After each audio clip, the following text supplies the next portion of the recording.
Hello guys, good morning. Chicken magloba naman tayo ngayon, request ng ating boss. Ito pala yung ating chicken. Hinugasan at nalinis ko na yan. Hiniwa ko lang yan para manuot ang mga lasa, mga spices sa loob. Sa pang marination natin, kasi ipiprito natin siya, gagamit lang tayo ng paprika, chicken stock, mixed spices, black pepper, and saka salt. Halo lang natin siya dito. Kasi prito muna natin to bago natin gisahin. Babad natin ang ating chicken. Painit lang natin ng mabuti.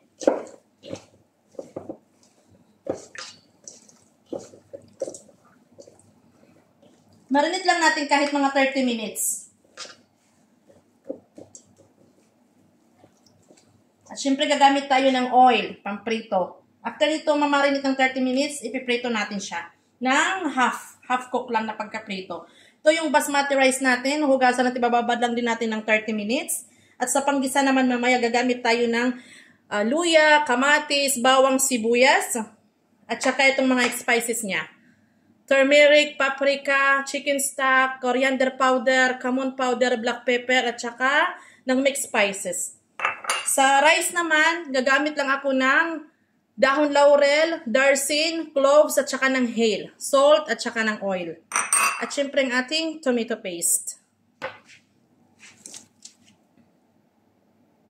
After 30 years ng marination ng ating chicken, maglagay na tayo ng oil at magpiprito na tayo.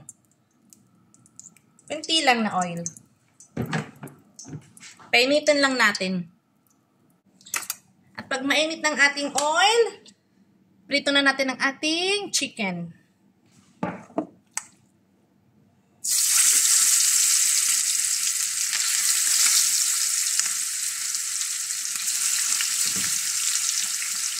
Half cook lang pag prito natin sa ating chicken.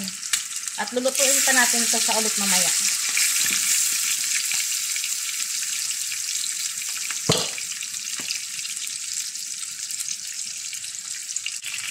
Baliktaran lang natin siya. Ang ganda ng texture ng chicken natin.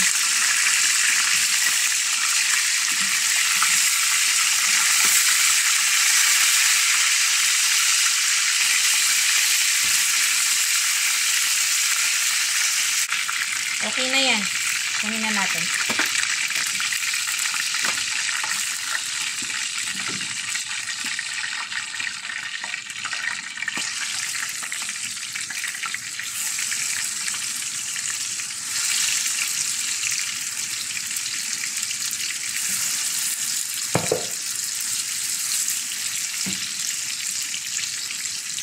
Tapos na ang ating chicken. Sunod naman natin ang mga gulay. Naghiwa lang ako ng talong, sibuyas, patatas, carrots, zucchini, at saka ng bell pepper. Piprito din natin siya.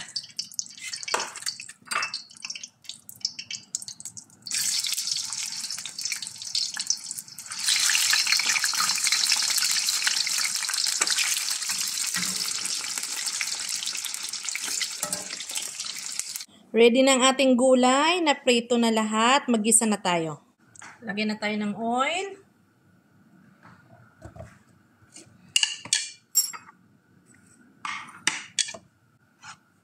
Lagyan na natin ang ating garlic at saka sibuyas. Isayin lang natin ng konti.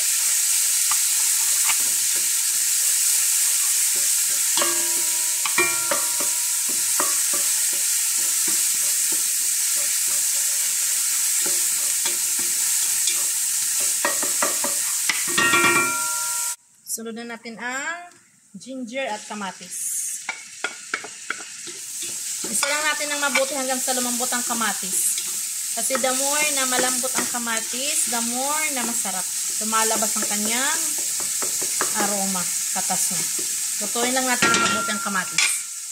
Pag ganyan na, lagyan na natin ang ating tomato paste. Mas masarap pag nagigisa ng mabuti ang ating tomato paste. Sunod na natin ang ating mga spices. which is nabanggit ko na kanina.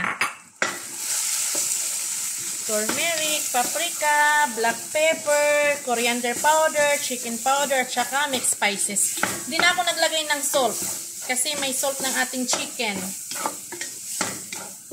Mamaya pa natin titikman.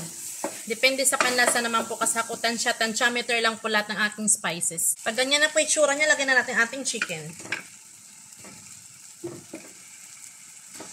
Na pinirito natin kanina ng half cook. At pag ganyan na, maglagay na tayo ng ating water. Yung paghalo nito, ganito lang. Paisa-isa lang. Para hindi madurog ang ating chicken. Lagyan na natin ng water. Sakto lang na makakaluto ng chicken. Hayaan lang natin siyang lumambot.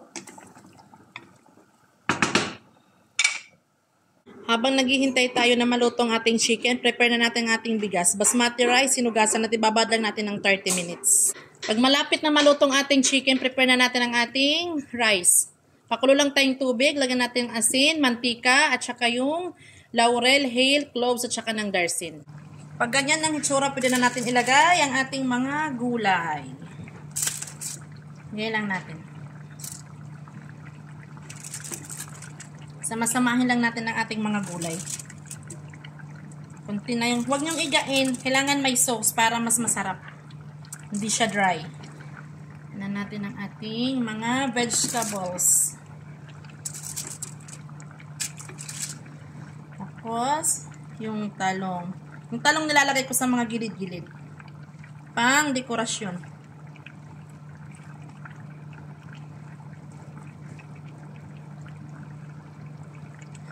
Kaya pala ito tinawag na majiluba kasi ang Arabic kasi binabaliktad dito, mamaya pagkakain na sila itatawag natin siya o ibabaliktad. Kaya ang Arabic kasi ng baliktad ay majilub. Kaya siya tinawag na majiluba. At pag ganyan, okay na yan. Tayin lang natin ang ating rice. Half cook lang ang ating rice at ilalagay natin siya doon sa ating chicken. May sauce, yun ang magsisilbing pampain-in sa kanya. Ito na ang ating rice. Lagyan na natin sa ibabaw.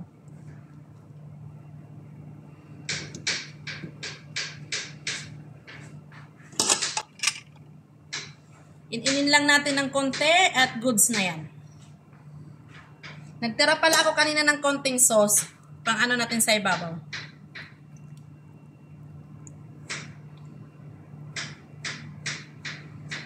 Okay na yan. Mamaya ng ating final.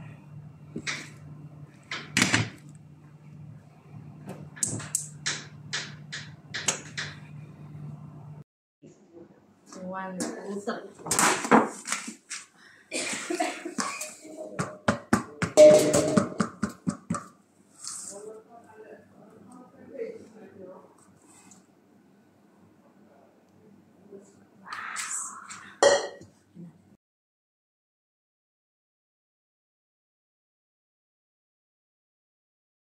At ready na ang ating majiluba. Thank you, buyers!